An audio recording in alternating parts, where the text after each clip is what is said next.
TM, or The Mountain, is the latest and final studio album by Brockhampton. At least we'll see what happens in the future.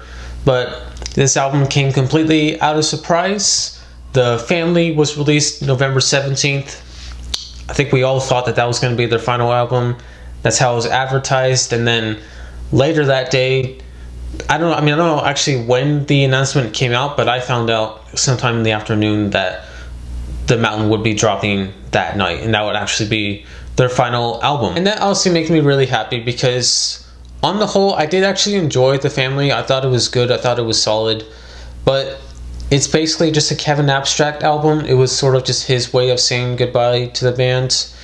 And I mean, it was good. I enjoyed it, but it wasn't really a Brockhampton album. Putting that label on the album, having fans think that they're about to hear all the members of the bands, and then have it just be Kevin with Bareface popping in a few different times, did kind of feel like a slap in the face, I'm not gonna lie. Even with it being solid and good, I just still had kind of mixed feelings on that, like that being the final product from Brockhampton. I wasn't sure how I felt about that. I feel like I am kind of getting ahead of myself right now though, because I feel like it is important for those of you who don't know to recap basically what has happened with Brockhampton over the last year, maybe even close to 2 years now. So April 2021, they released Roadrunner New Light New Machine, an album that I thought was great. I reviewed it. If you want to watch that, definitely one of my favorite albums to have come out all of last year. They announced that they're going to be dropping one more album in 2021, and that'll be the final Brockhampton album ever. But then January 2022, they announced their indefinite hiatus. They're breaking up. They canceled a bunch of shows as well, which was not that great of a look for them, I don't think. But then over the summer, they kind of get their sense knocked back into them, and they decide to actually come out with that final album that they were going to release. Because honestly, I wasn't too upset when I heard that they broke up. The one thing that did upset me though was that, like, you promised us this other record and you're just not going to put it out. So I was just happy that we were going to finally get that record that they promised us. And, you know, bittersweet feelings that they're breaking up, but everything has come to an end at some point, so, you know, it is what it is. But now we're here with the final Brockhampton album, The Mountain, released a day after The Family. A collection of songs that the band supposedly put together over a 2-week period in 2021, and they just hadn't completed them, so this is the final completed versions of those tracks. Which, to be honest, I'm not completely on board with that. Kind of just this album being some leftovers of a previous session that they had. I'm not crazy about that being the last batch of songs we get from this band, but nonetheless, I liked it. I think this is a good and fitting end for the band overall. I'm actually surprised how much I ended up liking this scene, because initially I thought it was fine. I really wasn't too into it. I actually did like The Family more, which I was really surprised about. But re-listening to this thing, it actually ended up growing on me quite a bit. I like how things start off with FMG, this very cold, bleak, dark atmosphere, very bass heavy. For the most part, enjoying the verses from Kevin, Dom, and Matt, although that Harry Potter cloak line was a minor misstep in my opinion. Animal, on the other hand, feels a lot more safe and less risky than FMG, I think, with the instrumental, and I'm really not into the vocal effect that is being put on all these guys' voices on this one. The beat does kind of do some cool things towards the last couple minutes or so, adding some spacey effects that I thought were alright, but for the most part, I don't really care for this song. Listerine also has that weird effect on their voices, which I just really don't like. I did really like Dom's verse on this one though. I liked how he touched on his childhood and his ancestry.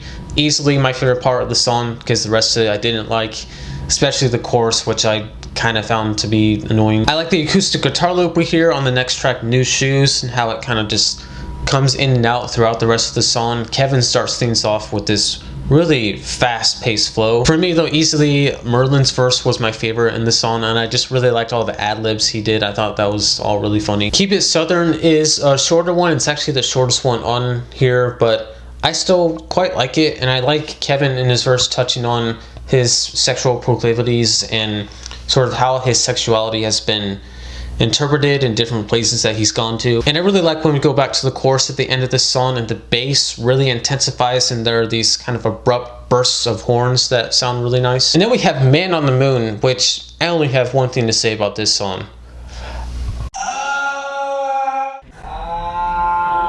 Jokes aside, I love this one. I really liked Ryan Beatty's involvement here and his very high sung vocals in the chorus. And the instrumental in this one is super weird and unique too. It's like this weird marriage of R&B and some electronic style big beat. It's like if the Prodigy and SZA had a baby, this is what it would sound like, I guess. Better Things is way more stripped back in comparison, way more minimal. It also kind of returns to these spacey sounds and spacey effects, which I quite enjoyed. Crucify Me takes things in more of a jazzy, slower direction. I like both of the verses from Kevin and Matt on here, kind of touching more on their past and sort of their lower points in life, kind of generic stuff, but I do think it works for the song on this point in the album as well. And great piano solo at the end, really great drums too, they sound awesome. Duct Tape once again takes things in a bit of a darker and somber direction with a lot of lyrics that I think are really up to interpretation, you know, unless you ask the artists themselves. I feel like you could pull several things from this. The chorus, I would guess, is mainly reflecting on the idea of the youth of today not being able to be so carefree and relaxed because of some of the world events that we're experiencing nowadays. Some really interesting concepts explored in the song, and one of those ones that makes me want to just revisit it and re-listen to it over and over again and just see what I can get from it. Always Something was one that I initially really did not like. I did not care for how repetitive it was, but revisiting it now, I do actually quite like it, and I think that Kevin's hooks are delivered very smoothly. This is the first song on the album that to me does seem like they're starting to talk about the ending of the band and how their lives are going to be after all this is over. And then of course we do have the last track, Goodbye, which is the final song we'll ever get from Brockhampton as of now. This is the last one, and I gotta say it's pretty disappointing. This was a bit of a letdown of a closer track. I wish we heard more from all the members. I don't know why just Joba and Matt were on here. They were fine. I didn't mind their verses, but yeah, this was just kind of a mediocre last song from them. And the instrumental sounding like this by the numbers upbeat track that feels like it'd be at the end of some Disney movie. I don't know why this is what it is. Yeah, so I'm not really crazy about how this album closes out, and I mean it sucks that this was the last song. Other people may like it, that's cool. I just wasn't that crazy about it. The album as a whole though, as I've said, was really enjoyable, really solid. I liked a lot of what was on here. Like I said, I'm not also that crazy about how it all came together and how this was essentially just a bunch of leftovers, although having heard all of it now, I don't know if I completely believe that, especially with a song like Goodbye, which is clearly some sort of farewell from the band. Overall though, this was, I think, a good final album from these guys. I liked at least some of what I heard from each member here. I have little to no complaints about the production as well. I thought a lot of it was great. Once again, just very diverse. With exception to some minor flaws, I think this was a good and solid farewell for the bands. And I would honestly give this like an 8.5 out of 10. Really surprised with how high my score is now. I was not anticipating giving it this high of a rating. But of course, what do you guys think of this? Do you think it's a good ending for the bands? Do you think they could have gone out better? I mean, obviously they could have gone out better. I think they have made better records, but I just want to know all your guys' thoughts, standout tracks, all that stuff. And yeah, this is just a weird feeling that we're not going to have any more music from these guys.